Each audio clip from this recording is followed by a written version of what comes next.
Welcome to NS TV. నేను రాజీవ్. ముందుగా headlines చూద్దాం. కరీంనగర్ జిల్లా కేంద్రంలోని కలెక్టర్ కార్యాలయం ఎదుట బైఠాయించి నిరసన తెలుపుతూ మీడియాతో మాట్లాడుతూ కరీంనగర్ నియోజకవర్గంలోని రెవెన్యూ అధికారులు భూముల రికార్డులను అందుబాటులో ఉండడం లేదని, ఈ విషయం ప్రజావాణిలో ఫిర్యాదు చేసినప్పటికీ వారు కరీంనగర్ కలెక్టర్కు ఫార్వర్డ్ చేయగా మళ్ళీ కరీంనగర్ కలెక్టర్కి ఫిర్యాదు చేస్తే ఆర్డీఓకు వ్రాయగా ఆర్డీఓ ఆర్ఐకి చెబితే ఆర్ఐ 3 నెలల నుండి తిప్పుతూ చివరికి డిప్యూటీ ఎంఆర్ఓను కలవమని చెప్పగా ఆయన ఎంఆర్ఓను కలవమని చెబుతున్నారు. ఎంఆర్ఓ అందుబాటులో ఉండడం లేదని, వెంటనే రికార్డులను అందుబాటులోకి తీసుకురావాలని ఆయన కలెక్టర్ కార్యాలయం ఎదుట బైఠాయించి నిరసన తెలిపారు.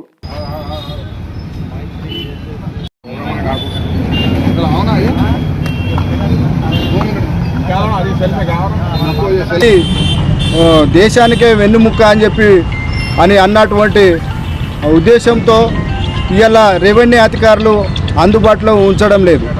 కరీంనగర్ నియోజకవర్గంలో ఉన్నటువంటి రెవెన్యూ అధికారులకు మేము హైదరాబాద్లో కూడా మేము ప్రజావాణిలో కూడా దరఖాస్తు చేయడం జరిగింది. వాళ్ళు వెంటనే దాని ఇన్ఛార్జి కలెక్టర్కు రాసిండు. కలెక్టర్ గారి దగ్గరికి వచ్చి మేము మళ్ళీ పిటిషన్ ఇవ్వడం జరిగింది. అయ్యా, మాకు సిఐడి ఆఫీస్లో ఉన్నాయి మా పహానీలు బొమ్మకలి రైతులకు అందుబాటులో ఉంచాలి అని చెప్పి నేను కలెక్టర్కి పిటిషన్ పెడితే ఆర్డీఓకి ఇచ్చారు.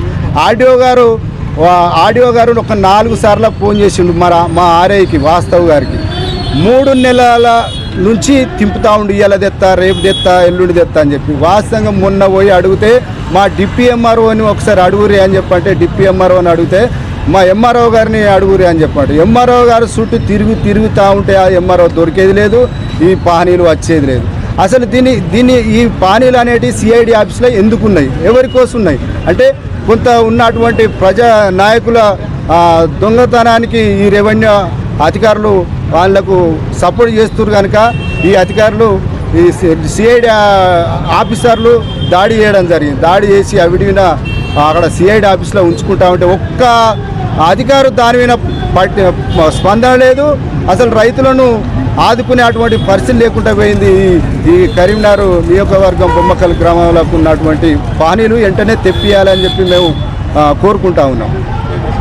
శంకర్, నేను గత 5-10 ఏళ్ళ నుంచి తిరిగి అడిగి ఇక్కడ కలెక్టరేట్ ముంగట నేను నిరసన వ్యక్తం చేయడం జరుగుతూ ఉంది. దీన్ని వెంటనే ఈ పానీలు తీసుకొచ్చి రైతులకు ఏవైతే ఒక 2-3 సర్వే నెంబర్లనే కేసులు ఉండొచ్చు, అన్ని సర్వే నెంబర్ల మీద కేసులు లేవు. వెంటనే ఆ పానీలు తీసుకొచ్చి రెవెన్యూ అధికారుల దగ్గర ఉంచుకోవాలని చెప్పి మేము డిమాండ్ చేస్తానో కోరుకుంటా ఉన్నాం.